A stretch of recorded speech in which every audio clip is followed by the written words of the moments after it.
Hello and welcome to Forever Rugby on Forever Sports. Breaking news, South Africa versus New Zealand tours are officially back with the 2026 Tour of South Africa by the All Blacks, apparently officially basically signed, sealed and packaged after meeting last week ahead of the first test between the Springboks and the All Blacks, which happened at Ellis Park. Obviously, the Springboks won. Apparently, that meeting, basically a memorandum of understanding was signed, and an initial schedule has already been done, and we are going to see the All Blacks come to South Africa for a full tour in 2026, which is very exciting news because we've been looking at sort of how is rugby going to revitalize itself, and at the moment, especially with Southern Hemisphere countries, it's about the financial stability, the financial future of the game. Now, when it comes to the financial future of the game, you need to maximize your revenue, don't you? And in terms of when they're looking at sort of different ways of making revenue, a new concept of bringing back the sort of traditional tours we used to see of the Springboks and the All Blacks, for example, and many other nations. We'll be bringing that back to fruition, and apparently everything has basically been done as an agreement point of view, and now the last thing is to do is to finalize the schedule and actually do the tour itself, which is going to build the greatest rugby rivalry. That is literally what the tour is currently going to be called. Before we get into the details, please do smash a like on the video. Please do subscribe to the channel as well. So this is the Daily Maverick. I was reporting that this has been done, saying that the series framework, which has the work title Rugby's Greatest Rivalry, and will be marked under the name, will feature a full-on tour, including provincial matches as well as an SAA match. So apparently it'll be 2026, which will mark 50 years since the final tour, which happened back in 1996. And that tour itself, New Zealand and Sean Fitzpatrick winning that tour 2-1. Was the first ever All Black team to win a series in South Africa. The Springboks themselves will then be touring New Zealand in an 8-match schedule in 2030. So it is going to be sort of reciprocative. So we are going to see us going over there as well. It's going to be 8 matches. There are going to be 3 test matches.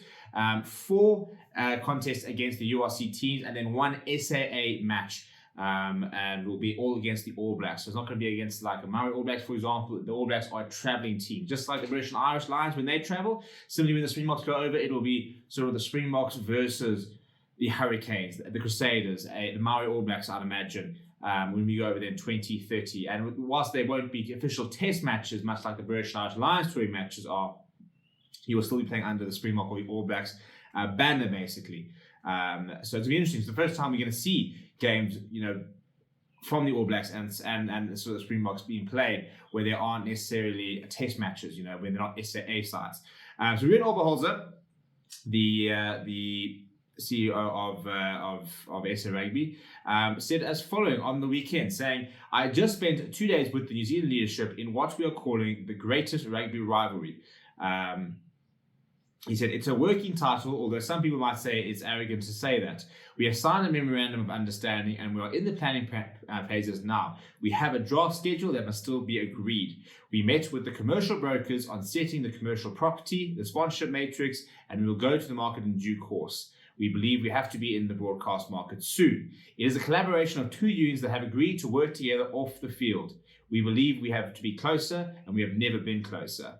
Let's fight on the field and let's work off the field to the betterment of both of the unions. We have such a challenge in rugby with funding, so we have to create our own opportunities, and that is what we are busy with at the moment." So in terms of the sharing agreement, apparent income in terms of commercial value and broadcasting rights of the tour will be shared evenly, although the home union will take a larger share of the ticket and match day revenue, obviously in terms of ticket sales and stuff like that. And it says, unlike in previous years, in terms of where the tours were sort of in the early stages of professional rugby's infancy, there are lots of commercial issues that they need to sort of get over that as well. In terms of how the sponsorship is going to work, for example, what's the revenue share going to be? He says as follows. He said, "So part of the nations will be around what is sacred and what is not. So in other words, whose branding might go where. which apparently says, while it sounds like a small thing, millions of dollars are at play. In principle, everything's in order and the hard work starts now. We will have to do ticket pricing, for example. We will probably follow the Lions model by starting around the coast, come back, play the test matches, 3 test matches in South Africa, and one out of South Africa before the series starts. That's going to be an interesting point. There's going to be a 4th test, which will not take place in South Africa, like the Qatar Airways Cup, which we are seeing generating a lot of revenue. The big question then is, what happens to the Rugby Championship? So it looks like, obviously Rugby Australia and Argentina are not going to be particularly happy with what's going to happen. And at the end of the day, we've kind of basically said, shame. All those have said, as following said, the Rugby Championship will still happen, but it will probably be a single round, which we are pushing for. If it is not going to happen, we did say to Argentina and Australia that we will play one-off test matches against them. That is a discussion we need to have finally in the 2nd week of September. Because basically, there's obviously not going to be time for a full Rugby Championship schedule, but they will then obviously play Argentina and Australia because that's a revenue thing as well from them. Playing against Springboks is very, very lucrative. So it's been in the running for a while, to be fair. We've kind of had these rumors from about 4 years ago, and nothing really been confirmed. Basically, sort of post-COVID, we've been looking for ideas of how to sort of maximize the revenue, get the revenue going once again. This has always been kind of like the golden chalice idea, that the unicorn solution really, in terms of maximizing the revenue between the 2 biggest brands in rugby, which is why it's being built, rugby's greatest rivalry. This is going to be massive. This is going to be absolutely huge. This will become the 2nd or 3rd biggest rugby event. World Cup first.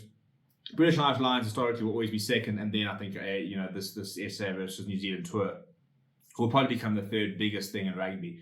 And then you'll have your Six Nations, your Rugby Champions, stuff like that. So commercially, it makes so much sense because they'll still obviously then have Rugby World Cup to worry about, and they also are involved in British Irish Lions. So you've now got 2 unions which are historically and intrinsically linked to the 3 biggest rugby events that happen in the global calendar. And now you're going to be talking about, a British Irish Lions tour every 4 years, but an All Blacks tour to yourself every 8 years. But in terms of the revenue, every 4 years, and a World Cup within those 4-year cycle as well. So from the future, from a financial point of view, this is going to be absolutely huge for both unions. And it makes sense. What do you think? Obviously, this does affect the Rugby Championship. Does this water down the rivalry? Is it going to increase the rivalry? Are we missing the point? Is this becoming more of a global game? We need to be looking at ways to bring other teams into the fore. Or is this really as big a rivalry as it is, and therefore deserves this kind of attention, this kind of scheduling, this kind of event to really continue that rivalry? I want to know what you want to think down in the comments below. Smash a like on the video. Subscribe to the channel as well. Thank you very much for watching. My name is Steve. I'll chat to you soon.